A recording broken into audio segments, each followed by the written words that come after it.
क्या राज से पर्दा नहीं उठा तब आलोक मौर्य की हो सकती थी हत्या? कैसे आलोक मौर्य ने आईपीएस मनीष दुबे और अपनी पत्नी पीसीएस ज्योति मौर्य को दी मात? दोस्तों, मैं आपका दोस्त देवेंद्र पटेल अपना इंडिया से आज के एपिसोड में आपका बहुत बहुत स्वागत और अभिनंदन करता हूं। आज मैं आपको एसडीएम ज्योति मौर्य और आलोक मौर्य के उस सह और मात के खेल से पर्दा उठाऊंगा और मैं आपको बिंदुवार बताऊंगा कि इस प्रकरण में मेन भूमिका किसकी रही और इस प्रकरण में कौन बाजी मारते हुए दिखाई दे रहा है और किसको न्याय और कटघरे के सामने खड़ा होना पड़ सकता है, जिसमें वह दोषी भी सिद्ध हो सकता है। पूरी कहानी मैं आपको विस्तार से बताने वाला हूं। दोस्तों, 2021 के बाद एसडीएम ज्योति मौर्य मनीष दुबे के संपर्क में आई थी। वो एक मीटिंग के दौरान मिली थी। उसके बाद मनीष दुबे और एसडीएम ज्योति मौर्य की नज़दीकें बढ़ती चली गईं। उसके बाद एसडीएम ज्योति मौर्य का प्रेम प्रसंग मनीष दुबे के साथ बढ़ता चला गया और अवैध संबंधों का मामला पहुंच गया, जिसमें आलोक मौर्य और ज्योति मौर्य का परिवार टूट गया, जिसमें आलोक मौर्य बिल्कुल अपने आप को टूटा हुआ और असहाय महसूस करने लगे। ऐसा आरोप आलोक मौर्य ने अपनी पत्नी और मनीष दुबे के अगेंस्ट मीडिया में आकर एविडेंस देते हुए पूरा आरोप लगाया था, जिसमें उन्होंने कहा था कि मेरी पत्नी ने मेरी जान से मारने की साजिश मनीष दुबे के साथ मिलकर की और इस षड्यंत्र से मैं बच गया। दोस्तों, ये एक ऐसा एविडेंस था, ये एक ऐसा आरोप था जिसमें एसडीएम ज्योति मौर्य को बैकफुट पर लाके रख दिया और कहीं ना कहीं सवालों के घेरे में एसडीएम ज्योति मौर्य और मनीष दुबे आ गए, जिन सवालों के घेरे से बचना उनके लिए बहुत मुश्किल साबित हो रहा है, क्योंकि आलोक मौर्य ने उनकी शिकायत विद एविडेंस की है, यानी कि एविडेंस भी अपने शिकायती प्रार्थना पत्र में दिए हैं, जिसमें आलोक मौर्य पॉजिटिव नज़र आ रहे हैं और आलोक मौर्य के आरोप प्रथम दृष्टया सिद्ध होते हुए नज़र आ रहे हैं। ऐसा प्रतीत हो रहा है कि उनके जो एविडेंस हैं, जो साक्ष्य हैं, वो इनको सजा दिलाने के लिए पर्याप्त हैं। उसके बाद आरोपों की पुष्टि और थोड़ी सी क्लियर हो गई, क्योंकि इसमें एसडीएम ज्योति मौर्य ने तलाक की अर्जी प्रयागराज फैमिली कोर्ट में डाली थी आलोक मौर्य से। इसमें वो स्टार्टिंग में बहुत प्रयास में थे कि आलोक मौर्य से मेरा तलाक अति शीघ्र हो जाए, अति शीघ्र चाह रही थी। नोटिस भी बहुत जल्दी भिजवाया गया। आलोक मौर्य को नोटिस प्राप्त हुआ और वो न्यायालय भी गए, लेकिन नेक्स्ट डेट पर एसडीएम ज्योति मौर्य नहीं गई।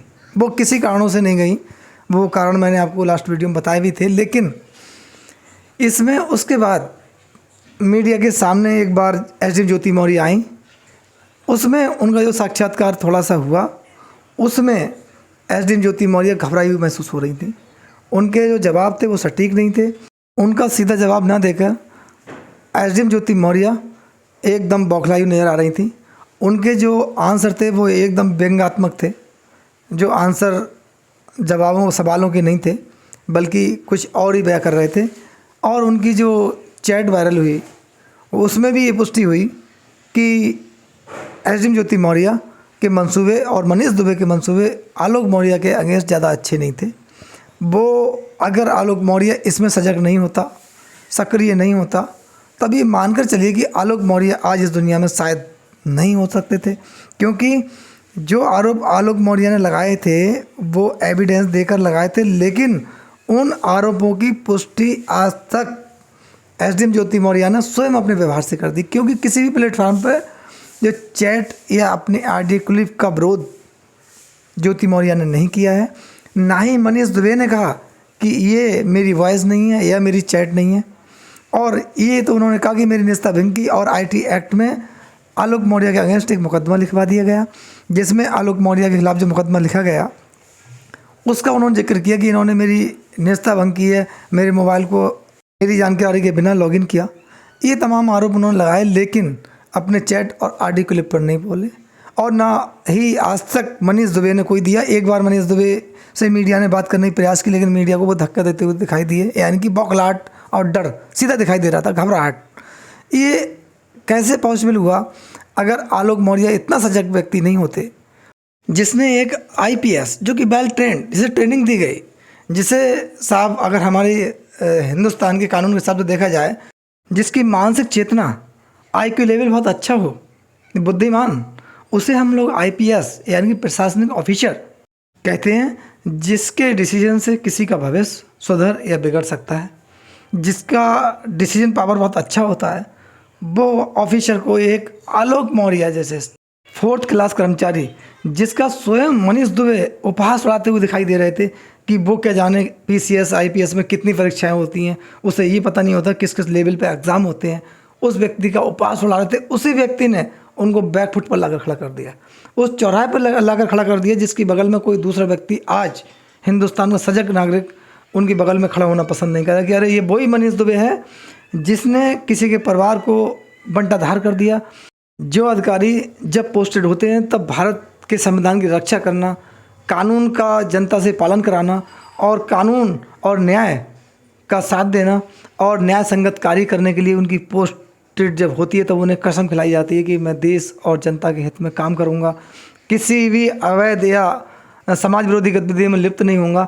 उन्होंने एक सामान्य से 4th क्लास कर्मचारी के परिवार में घुसकर उनके परिवार को तोड़ने का काम किया और घिनौने कृत करते हुए उस व्यक्ति का जो 4th क्लास कर्मचारी है उसकी जान से मारने की साजिश उसकी पत्नी के साथ मिलकर तैयार कर दी। अगर आलोक मौर्य कहीं इतने सजग नहीं होते तब शायद वो इस दुनिया में नहीं होते और ऐसी स्थिति में उनके बच्चों को क्या होता, क्योंकि आलोक मौर्य के मुताबिक उनकी पत्नी पर जो उन्होंने आरोप लगाए हैं वो मनीष दुबे के साथ जाने को तैयार थी। ऐसा उनकी वीडियो और ऑडियो चैट में क्लियर हो रहा है। इसकी हालांकि हम लोग पुष्टि नहीं करते, लेकिन अगर ऐसे सत्यता होता तो उनके बच्चों का भविष्य क्या होता। आलोक मौर्य के सजग होने के पीछे 2 कारण थे।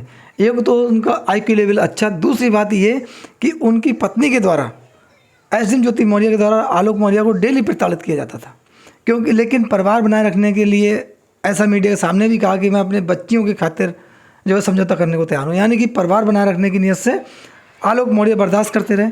लेकिन उनकी नज़र इस मैटर पे थी कहीं मेरी हत्या भी हो सकती है, क्योंकि इनके चैट उनके पास आ चुके थे और भी काफ़ी सबूत जो हैं वो आलोक मौर्य ने एकत्र कर लिए थे। जो लास्ट में जब ज्योति मौर्य लगा कि अब कहीं ना कहीं मेरे खिलाफ बहुत बड़ी साजिश होने वाली है तो मजबूरन आलोक मौर्य को ये सब मीडिया के सामने प्रकाशित करने पड़े।